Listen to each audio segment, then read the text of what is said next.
नमस्कार, मी उन्मेष खंडाळे. माय महानगर लाईव्ह मध्ये आपलं स्वागत आहे.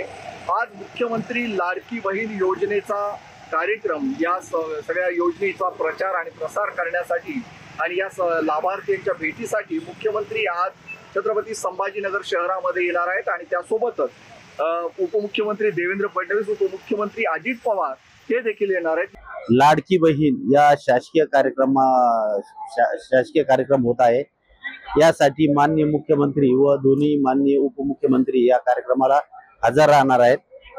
या कार्यक्रमासाठी मोठ्या प्रमाणावर महिला येणार असल्यामुळे पोलीस बंदोबस्ताची चोख व्यवस्था करण्यात आलेली आहे. यामध्ये आमचे DCP नितीन बगाटे साहेब यांच्या नेतृत्वाखाली आम्ही 3 ACP, 10 PI, 36 PSI, API आणि 128 पुरुष आणि 176 महिला आणि 40 होमगार्ड असा तगडा बंदोबस्त लावण्यात आलेला आहे.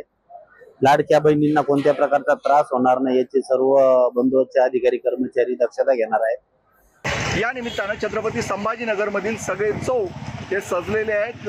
तिन्ही पक्षांचे झेंडे हे लावण्यात आलेले आहेत. त्यासोबतच तिन्ही नेत्यांचे, मुख्यमंत्री आणि दोन्ही उपमुख्यमंत्र्यांचे पोस्टर्स, बॅनर्स हे शहरभर दिसून येत आहेत. छत्रपती संभाजीनगर मध्ये युतीचे, महायुतीचे आमदार आहेत आणि त्या सगळ्या आमदारांचे फोटो देखील यामध्ये दिसतात.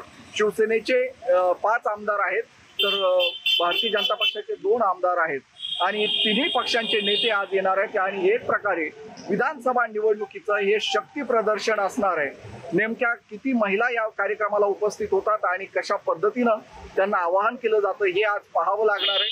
या योजनेसाठी, या सभेसाठी महिलांना बोलावण्यासाठी स्कूल बसेस मागवण्यात येणार होत्या आणि त्या संबंधीचे आदेश शिक्षण अधिकाऱ्यांनी काढले होते. त्यावरती देखील विरोधकांनी टीका केली आणि अशा पद्धतीनं शाळेच्या बसेस वापरल्या जात आहेत, त्याचे पैसे त्यांना दिले जाणार आहेत का? आणि हा अशा पद्धतीचा जर महिलांना बोलवायचं असेल तर त्यांनी स्वतःचं हेलिकॉप्टर द्यावं. म्हणजे मुख्यमंत्री एकनाथ शिंदे ज्या पद्धतीनं त्यांच्या शेतात हेलिकॉप्टरने जातात, तर महिला भगिनींना देखील त्यांनी हेलिकॉप्टर दिलं पाहिजे अशी मागणी विरोधी पक्षनेते अंबादास दानवे यांनी केली होती.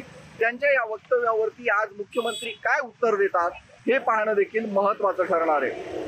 मी उन्मेष खंडाळे, छत्रपती संभाजीनगर, माय महानगर लाईव्ह.